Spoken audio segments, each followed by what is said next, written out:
मुख्यमंत्री बनते ही शुभेंदु अधिकारी ने भीड़ को जय श्री राम का नारा लगाने से क्यों रोका, इस वीडियो में हम इसी पर करेंगे बात। नमस्कार, 4 PM पर आप सभी का स्वागत है। दोस्तों, पश्चिम बंगाल में इस बार चुनावी नतीजों ने सियासत की पूरी तस्वीर बदल दी। सालों तक सत्ता पर काबिज रही ममता बनर्जी को बड़ा झटका लगा, जबकि बीजेपी ने बंगाल की सत्ता पर कब्जा जमाकर इतिहास रच दिया। बीजेपी की इस जीत के सबसे बड़े चेहरों में शामिल रहे नए मुख्यमंत्री शुभेंदु अधिकारी अब एक नए बयान को लेकर खुद चर्चा के केंद्र में आ गए हैं। मुख्यमंत्री बनते ही शुभेंदु अधिकारी ने ऐसा बयान दे दिया, ऐसा बोल दिया, जिसने राजनीतिक गलियारों का तापमान बढ़ा दिया है। बीजेपी के कार्यक्रमों में अक्सर गूंजने वाला जय श्री राम का नारा अब बंगाल में नई बहस की वजह बन गया है, जिसके बाद सवाल उठ रहा है कि क्या मुख्यमंत्री बनते ही शुभेंदु अधिकारी बदल गए? क्या कुर्सी संभालते ही जय श्री राम के नारों से दूरी बना ली?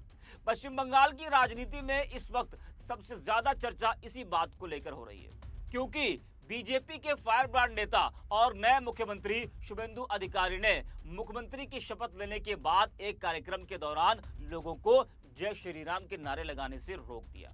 जी हां, न्यूज़ 18 की इस खबर को देखिए। लिखा है कि जय श्री राम के नारे बंद कीजिए, मैं सबका मुख्यमंत्री। बंगाल में शुभेंदु अधिकारी ने बीजेपी कार्यकर्ताओं को कराया चुप। आपको बता दें कि कल पश्चिम बंगाल में शुभेंदु अधिकारी ने मुख्यमंत्री पद की शपथ ली। सीएम बनने के बाद वह कई कार्यक्रमों में शामिल हुए। इस दौरान शुभेंदु अधिकारी जोरासांको ठाकुरबाड़ी में पहुंचे थे, जहां कार्यक्रम में लोग जय श्री राम के नारे लगा रहे थे। इस दौरान शुभेंदु अधिकारी ने लोगों को चुप कराया और कहा वह सबके मुख्यमंत्री है। उन्होंने कहा, मैं कोई भी विवादित टिप्पणी नहीं करूंगा, मैं मुख्यमंत्री हूं, अब मैं सबका हूं। बंगाल को पहले ही बहुत नुकसान हो चुका है, शिक्षा और संस्कृति तबाह हो चुकी है। आइए हम मिलकर बंगाल का पुनर्निर्माण करें। अब इस बयान के बाद चर्चाओं का बाजार गर्म है। सवाल उठ रहा है कि जिस नारे के सहारे बीजेपी ने बंगाल या देश की राजनीति में अपनी पहचान मजबूत की, आखिर उसी नारे पर मुख्यमंत्री को ऐतराज क्यों हुआ?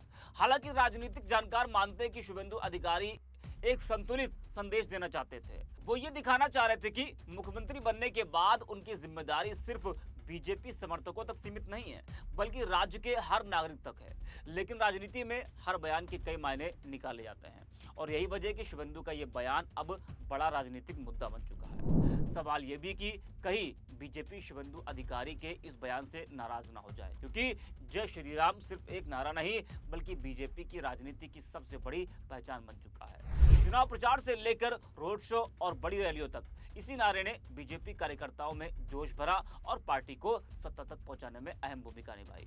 लेकिन अब मुख्यमंत्री बनने के बाद शुभेंदु अधिकारी का लोगों को जय श्री राम के नारे लगाने से रोकना कई बड़े सवाल खड़े कर रहा है। तो शुभेंदु के इस बयान की खूब चर्चा हो रही है। पश्चिम बंगाल में शुभेंदु अधिकारी के मुख्यमंत्री बनने के बाद बीजेपी को अब राज्य में अपने पुराने वादों को भी पूरा करने के लिए काम करना होगा।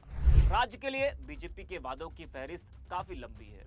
अब उसको निभाना, उसको पूरा करना, यह बीजेपी के लिए बड़ी बात है। वही दोस्तों, शुभेंदु अधिकारी के सामने और भी कई बड़ी चुनौतियां हैं जिनका सामना उनको करना होगा। अब बात करते हैं टीएमसी की। हार के बाद ममता बनर्जी ने राज्य में विपक्षी दलों और छात्र संघों से बीजेपी के खिलाफ एकजुट होने की अपील की है। पीटीआई की रिपोर्ट के अनुसार टीएमसी सुप्रीमो ममता बनर्जी ने कहा, मैं सभी विपक्षी दलों से भाजपा के खिलाफ एक संयुक्त मंच बनाने के लिए एकजुट होने का आह्वान करती हूं। साथ ही उन्होंने राष्ट्रीय दलों को भी इस पहल में शामिल होने के लिए आमंत्रित किया। ममता बनर्जी ने कहा कि वह इस मामले पर चर्चा में रुचि रखने वाली किसी भी राजनीतिक पार्टी से बातचीत करने को तैयार है। उन्होंने कहा, यह सोचने का समय नहीं है कि दुश्मन का दुश्मन मेरा दोस्त है, हमारी पहली दुश्मन भाजपा है। जी हाँ, तो हार के बाद ये ममता बनर्जी का बड़ा बयान सामने आया है। इस वीडियो में इतने 4 PM।